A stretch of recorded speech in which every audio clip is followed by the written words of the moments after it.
ഓം ശാന്തി. മുരളീധരൻ്റെ മുരളിയോട് സ്നേഹം വെക്കുന്ന സദാശക്തിശാലി ആത്മാവ് ആയി ഭവിക്കട്ടെ.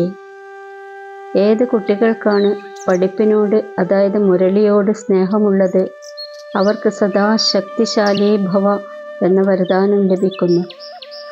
അവരുടെ മുന്നിൽ യാതൊരു വിഘ്നവും നിലനിൽക്കില്ല.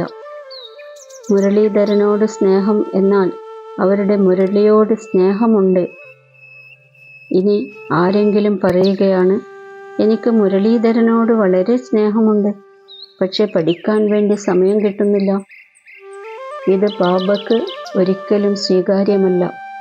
കാരണം എവിടെ സ്നേഹമുണ്ടോ അവിടെ യാതൊരു ഒഴിവു കഴിവുകളും ഉണ്ടാകില്ല.